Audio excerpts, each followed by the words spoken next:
Welcome back to our YouTube channel. मैं हूं doctor Sonali और आज हम बात करने वाले हैं एक बहुत ज़्यादा ही इम्पॉर्टेंट टॉपिक पे, जो कि है थायराइड के बारे में। और थायराइड हम सब इसे नॉर्मल ऐसे थायराइड ही कहते हैं, बट एक्चुअल में इसके दो टाइप्स होते हैं, हाइपरथायराइडिज्म एंड हाइपोथायराइडिज्म, जिसको नॉर्मली लोग थायराइड के नाम से ही जानते हैं कि हमें थायराइड हो गया है या थायराइड हो गया है। तो आज हम इसी के बारे में बात करेंगे। तो चलिए,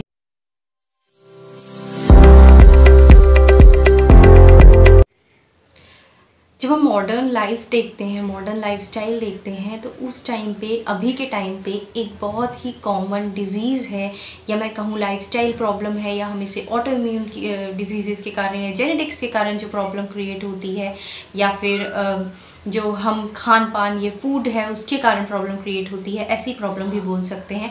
इसमें सबसे ज़्यादा कॉमन है, जिसके सबसे ज़्यादा आपको फीमेल सफ़र करती हुई मिलेंगी, हो सकता है आपकी वाइफ हो, आपकी सिस्टर हो, या आप मेल्स भी हैं तो उनको में भी देखा गया है बहुत ज़्यादा थायराइड में भी हाइपोथायराइडिज्म। तो आज हम थायराइड के बारे में बात करने वाले हैं। हम बात करेंगे कि आप इसे कैसे मैनेज कर सकते हैं, साथ ही साथ हम ये भी बात करेंगे कि किस तरीके से आप जो है ना, जो थायराइड है इसकी डाइट से कैसे मैनेज कर सकते हैं, आपको क्या क्या एक्सरसाइजेस आप कर सकते हैं। इसके बारे में आज हम मेडिसिन भी बताने वाली हूँ मैं, और कुछ ऐसी मेडिसिन भी बताऊँगी जो आप, अगर थायराइड के आपकी मेडिकेशंस चल रहे हैं और तो आप उन्हें लेंगे ना, तो धीरे धीरे आपके डोजेस जो है ना वो कम होंगे, साथ ही साथ आपको बहुत ज़्यादा इम्प्रूवमेंट मिलेगा बाकी जो आपके सिम्टम्स हैं उनमें भी। तो ज़्यादा लेट ना करते हुए सबसे पहले ये जान लेते हैं कि एक्चुअल में थायराइड होता क्या है। थायराइड जो है ना वो एक ग्लैंड है। ओके, हमारे एडम्स जो ग्लैंड होता है ना यहाँ नेक में, उसके जस्ट नीचे एक बटरफ्लाई, तितली के तरह की दिखने वाली एक ग्लैंड होती है जिसे थायराइड ग्लैंड कहते हैं। अब इस ग्लैंड का काम क्या होता है? ये ग्लैंड जो होती है ना वो बेसिकली दो हार्मोन जो है उसे सिक्रीट करती है।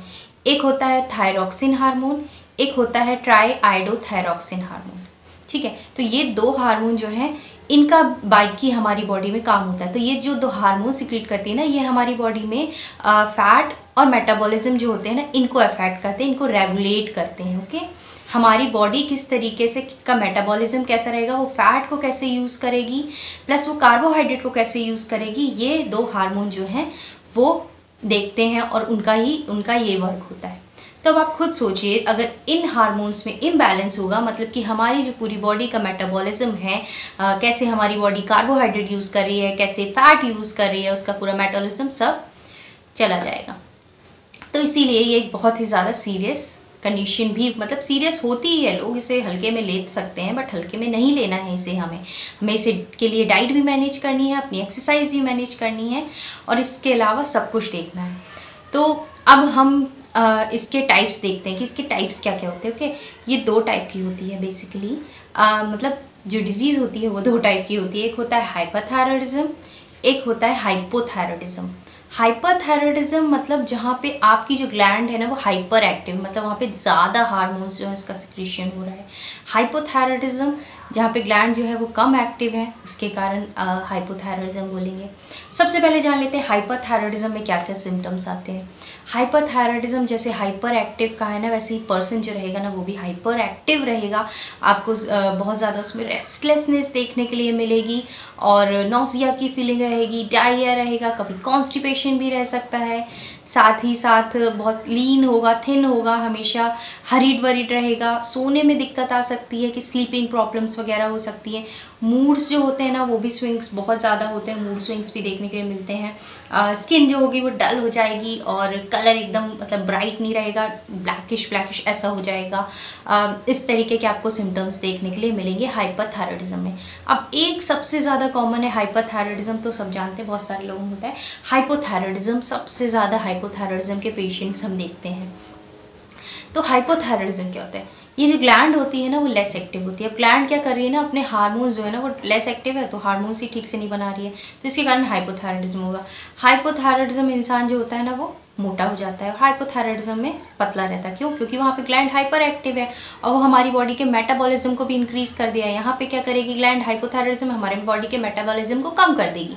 अब क्योंकि हमारी बॉडी का मेटाबॉलिज्म कम हो गया है, हमारी बॉडी खुद का फैट भी यूज़ नहीं कर पा रही है, कार्बोहाइड्रेट यूज़ नहीं कर पा रही है ना, तो वो हमारी बॉडी में स्टोर होने लगेगा। आपके आर्म्स में स्टोर होगा, आपके सबसे पहले तो आपके टम्मी एरिया जितना है आपका टम्मी एब्डोमेन एरिया वहाँ पे स्टोर होगा, ब्रेस्ट वगैरह में, फीमेल्स में, बैक में, आर्म्स में, थाइज़ में आपने देखे होंगे मोटी मोटी थाइज़ होती है, मोटे मोटे आर्म्स होते हैं, एब्डोमेन जो होते हैं उसमें ऐसे लटक रहा होता है यहाँ, वो ये चीज़ें ये स्टोर करता है। क्यों? क्योंकि जब आपको हाइपोथायराइडिज्म है ना तो आपकी बॉडी का मेटाबॉलिज्म बहुत स्लो हो गया है।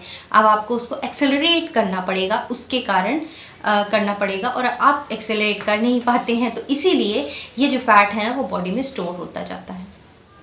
अब बात करते हैं कि इससे कैसे हम बच सकते हैं या इसे हम कैसे ट्रीट कर सकते हैं, कैसे इसे मैनेज कर सकते हैं बिना मेडिकेशन के। साथ ही साथ अगर मेडिसिन चल रही है तो उसे कभी बंद नहीं करना, उसे लेते लेते आप कैसे इसे मैनेज कर सकते हैं। आपको क्या करना है, आपको करनी है एक्सरसाइज। एक्सरसाइज से मेरा ये मतलब नहीं है कि आप गए जिम में और 2-4 बार उठाया, घर पे ही इतना ज़्यादा एक्सरसाइज कर लिया कि दूसरे दिन करने की हिम्मत ही नहीं बनी।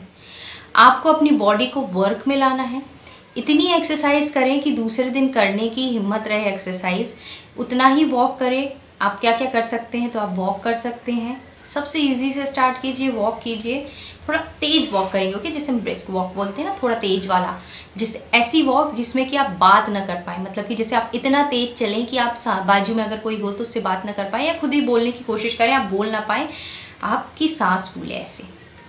हाँ, ये करना क्यों ज़रूरी है? क्योंकि हाइपोथायराइडिज्म जो होता है ना वो सबसे ज़्यादा इफेक्ट कहाँ करता है, आपके हार्ट में, ओके, आपके मेटाबॉलिज्म के साथ साथ ही आपके हार्ट में भी बहुत ज़्यादा इफेक्ट करता है। और आपके हार्ट को बचाने के लिए आपको इतना तो करना ही पड़ेगा, तो आपको एक्सरसाइजेस करनी है। उसके लिए आपको क्या करना है, आप बाइसिकल चला सकते हैं, वॉक कर सकते हैं, थोड़ा बहुत स्लाइड योगा वगैरह कर सकते हैं, पिलाटे वगैरह कर सकते हैं।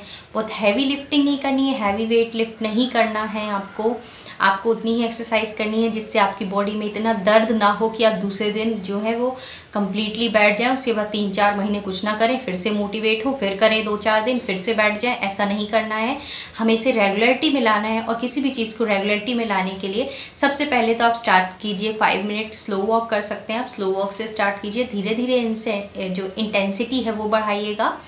पहले आप 5 मिनट स्लो वॉक कीजिए, देन उसके बाद आप next 10 minute slow walk start कीजिए, देन उसके बाद उसकी स्पीड बढ़ाइए, स्पीड धीरे धीरे मतलब 1 वीक में आप देखेंगे ना, जो मैं कह रही हूँ कि आप इतनी तेज आपको वॉक करनी है, आप वो करना स्टार्ट कर देंगे। ओके, हो सकता है आप 5 मिनट्स ही कर पाएँ या 2 मिनट्स ही कर पाएँ, इट्स ओके, क्योंकि कहीं से तो स्टार्ट करना है ना हमें, तो ऐसे ही ओके, तो स्टार्टिंग कर देते हैं। देन इसके बाद आपको ये सब कर सकते हैं, आप थोड़ा बहुत योगा वगैरह कर सकते हैं, कपालभाति वगैरह भी करिए और बहुत अच्छा रहेगा, बहुत बेनिफिशियल रहेगा। सुबह सुबह उठ के अपनी दिनचर्या बनाइए और सुबह उठकर सबसे पहले जो है एक्सरसाइज कीजिए, योगा कीजिए। अब बात करते हैं डाइट की।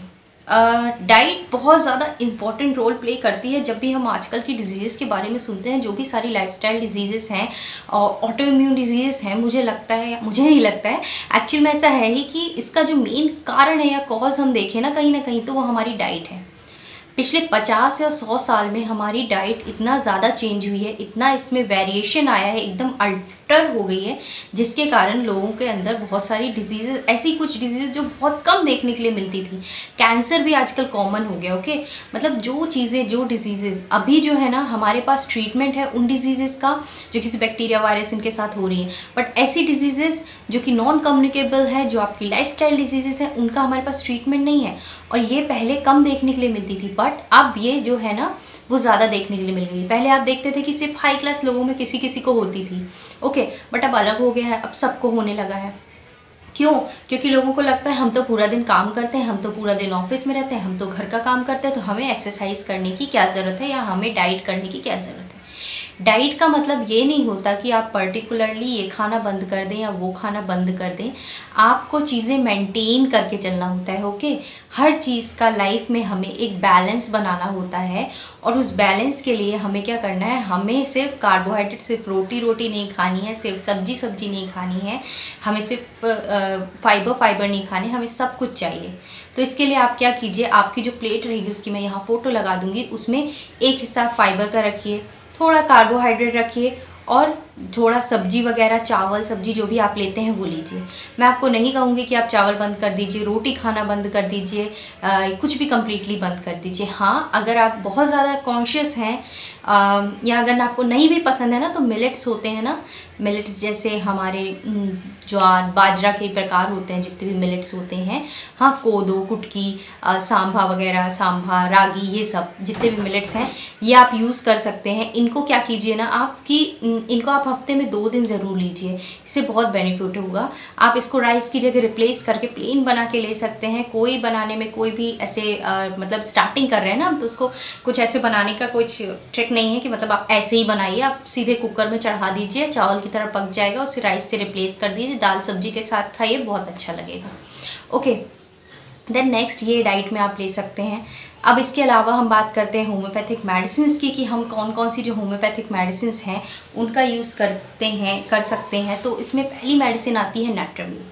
कुछ ऐसे केसेस होते हैं जहाँ पे ना पेशेंट जो होता है डिप्रेशन में जाता है और उसके बारे में वो खाता जाता है एंड देन उसका थायराइड टेस्ट करवाते हैं, पता चलता है कि नहीं हाइपोथायरॉयडिज्म हो गया है या हाइपोथायरॉयडिज्म हो गया है, या खाने के कारण मोटी हो गई है, एकदम पतली हो गई है, बहुत रेस्टलेस हो गई।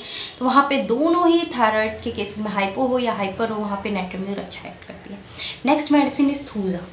कुछ लोग होते हैं जिनकी स्किन बहुत ज़्यादा ही मतलब अनहेल्दी होती है, वाट्स होते हैं, ऐसे थूजा के बाकी सिम्टम्स भी जो है मैच होंगे, उनको लंग्स की वगैरह की भी प्रॉब्लम होगी, और भी सिम्टम्स जो थूजा के हैं वो मैच होंगे, तो वहाँ पे थूजा बहुत अच्छा एक्ट करेगी। काली म्यूर है जहाँ पे वो भी बहुत अच्छा एक्ट करती है। द नेक्स्ट मेडिसिन जो है वो थायरोडिनम होती है। थायरोडिनम मेडिसिन है, थायराइडिज्म, थायराइड के लिए बहुत अच्छी मेडिसिन है, इसे भी यूज़ किया जाता है। कैलकेरिया कार्प जहाँ पे बहुत चबी हैं, बचपन से चबी थे, अब बड़े हो गए हैं बट स्टिल अभी भी चबी हैं, और इसके साथ साथ थायराइड हो गया, अब और खाते जा रहे हैं और चबी होते जा रहे हैं, और एक्सरसाइज वगैरह तो कुछ भी नहीं कर सकते। और नेक्स्ट मेडिसिन जो है हमारी वो है आयोडिनम। आयोडम ऐसी मेडिसिन है, आप इस मेडिसिन में जो पेशेंट रहेगा वो बहुत हॉट रहेगा, उसे बहुत ज़्यादा गर्मी लगेगी, बहुत पसीना आएगा, तो वहाँ के केसेस बेस्ट टाइप के पेशेंट्स में हम आयोडम यूज़ करते हैं, जहाँ आयोडीन की कमी भी हो रही है, प्लस बहुत गर्मी लग रही है, हॉट है पेशेंट, नाक एकदम नैरो है और फ्रैटी प्लेन टाइप का है, और जो उसकी थाइज़ है वो पतली है बट बाकी बॉडी जो है फैटी है, तो वहाँ पर हम आयोडम यूज़ करेंगे। सीपिया वगैरह भी यूज़ हो सकती है, साइलिशिया यूज़ हो सकती है, हम यहाँ पे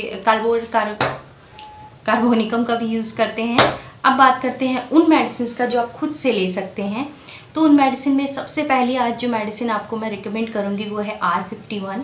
ये एक ऐसी मेडिसिन है जो अगर आपकी एलोपैथिक मेडिसिन चल रही हैं थायराइड की, तो उसके साथ आप ले सकते हैं डॉक्टर रिक्वे की R51 मेडिसिन। ये थायराइड इंटॉक्सिकेशन करके ड्रॉप्स आते हैं, R51 नाम से आपको मिल जाएगा, नीचे लिंक दी होगी, उस लिंक पे जाके R51 क्लिक दबाइए, जैसे आप बाकी ऐप्स में करते हैं वैसे करके, तो आपको वहाँ पे मेडिसिन मिल जाएगी।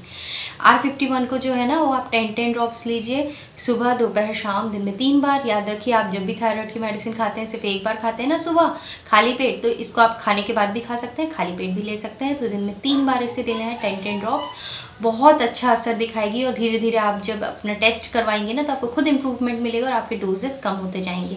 हो सकता है कि टोटल कम्प्लीटली इसका 2 साल 3 साल यूज़ करने के बाद कम्प्लीटली जो है ना वो आपकी मेडिसिन बंद हो जाए और आप थायराइड से वो है आप फ्री हो जाए। अगर आप साथ में मैनेजमेंट करते हैं, मिलेट्स लेते हैं, खाने में अपनी डाइट का ध्यान रखते हैं, वॉक वगैरह करते हैं, तो ऐसा नहीं कहूँगी मैं कि 6 महीने में कोई मिरेकल हो जाएगा या 1 साल में कोई मिरेकल हो जाएगा, क्योंकि ये डिज़ीज़ जो है ना, ये भी जो आपको थायराइड हुआ है ना, वो एकदम से नहीं हो गया है किसी को, धीरे धीरे आपकी बॉडी के अंदर प्रोसेस चलती रही और फिर आपको ये हुआ है, तो इससे धीरे धीरे ही ये जाएगा। आप मेडिसिन लेते जाइए, डाइट मैनेज करते जाइए, हो सकता है बीच में आपसे छूट जाए बट इट्स ओके। जब भी आपको मोटिवेशन लगे, जब भी लगे कि यार मैंने छोड़ दिया, तुरंत करना स्टार्ट कर दीजिए, फिर से ऐसे ही चलता जाएगा और धीरे धीरे आपकी जो है लाइफ स्टाइल में ही आ जाएगा और आप रेगुलर करेंगे, और इसके साथ आपको बहुत बेनिफिट देखने के लिए मिलेगा। आपके डोजेस कम होंगे ना, इसके साथ आपके हार्ट जो है ना, हार्ट में जो इरेगुलर एरिथमिया वगैरह क्रिएट हो गया था ना, वो भी काफ़ी बेटर फील करेंगे आप। देन एक और कंपनी है भार्गव कंपनी के, एक ड्रॉप्स आते हैं थायराइडिन ड्रॉप्स के नाम से आते हैं भार्गव कंपनी के, उसकी फ़ोटोज़ मैं लगा दूँगी, वो भी आप ले सकते हैं। तो ये ड्रॉप्स भी बहुत अच्छा असर करते हैं। इसे भी आपको ऐसे ही लेना है, 10 ड्रॉप्स लेना है, दिन में 3 बार लेंगे और इसे कंटिन्यू आपको लेना है। ओके, ऐसा नहीं कि आप इसे 6 मंथ लें उसके बाद बोले हमें कोई रिजल्ट नहीं मिल रहा है या कुछ नहीं, रिजल्ट मिलेगा। आप 6 मंथ लेके 3 मंथ लेके दीजिए, फिर टेस्ट करवाइए, हो सकता है आपके लेवल्स जो हैं हार्मोन्स के वो थोड़े आपको कम मिले। इस तरीके से आपको रिजल्ट धीरे धीरे रिजल्ट मिलेगा। इसे over the period of a time जब आप इन मेडिसिन का यूज़ करेंगे अपनी बाकी एलोपैथिक मेडिसिन के साथ, और अगर आपकी कोई मेडिसिन नहीं चल रही तो भी आप इन मेडिसिन को यूज़ कर सकते हैं। जो मैंने दोनों मेडिसिन बनाई इनमें से जो भी आपको मिल जाए, जो भी अच्छी लगे ले सकते हैं। दोनों के बहुत अच्छे रिजल्ट्स हैं। साथ ही साथ आपको क्या करना है कि अपनी मेडिसिन कभी भी बंद नहीं करनी है बिना आपके डॉक्टर से सलाह लिए। आप उनसे सलाह लेंगे, वो आपको खुद बोलेंगे कि आप ये मेडिसिन बंद कर दीजिए, कोई भी आपकी एलोपैथिक मेडिसिन है तो, या इसका डोज हम कम कर दे रहे हैं तो इसका डोज कम कर दीजिए। तो ऐसे अगर आप इसे 2 से 3 साल लेते हैं ना तो धीरे धीरे धीरे आपका 50-100 mg लेते हैं 150 से 25 ऐसे धीरे धीरे करके कम होता जाएगा और आपको बहुत जल्दी हो सकता है कि आप ज़ीरो पे आ जाएं। क्योंकि बहुत सारे ऐसे डायबिटिक के पेशेंट्स भी, 1-2 डायबिटिक के पेशेंट्स 600 से ज़ीरो पे आ गए, उनकी मेडिसिन भी कम हुई है। थायराइड के पेशेंट्स भी ऐसे हैं जिनकी मेडिसिन के डोजेस कम हो गए हैं और धीरे धीरे उनकी जो है अब रेगुलरिटी में उनकी डाइट आ गई है, उनकी एक्सरसाइजेस आ गई हैं। तो थैंक यू, ये क्वेश्चंस पूछने के लिए भी थैंक यू, और इसी तरह के आप क्वेश्चंस हमसे पूछते रहिए, हम उसके जवाब ज़रूर देंगे और इस तरह के वीडियो बनाएंगे। प्लीज़ चैनल को सब्सक्राइब कीजिएगा और इस वीडियो को लाइक कीजिएगा और उनके साथ शेयर कीजिएगा जिन्हें इसकी ज़रूरत है, बहुत ज़्यादा ज़रूरत है। और सबसे ज़्यादा फीमेल्स हैं, आपकी मदर हो सकती हैं, सिस्टर, कोई भी, या कोई भी मेल आपका दोस्त है जिसे प्रॉब्लम है इस तरह की, तो वो ले सकता है। अगर कोई मोटा भी है ना और उसे लगता है कि उसे थायराइड है, वो उसने टेस्ट नहीं करवाया ना, तो वो भी मेडिसिन लेंगे ना तो उन्हें अगर थोड़ा बहुत कुछ अल्ट्रेशन हो रहा होगा ना बॉडी में तो वो भी ठीक हो जाएगा। तो मैंने डोजेस बता दिए। Thank you. कुछ और क्वेश्चन हो तो नीचे कमेंट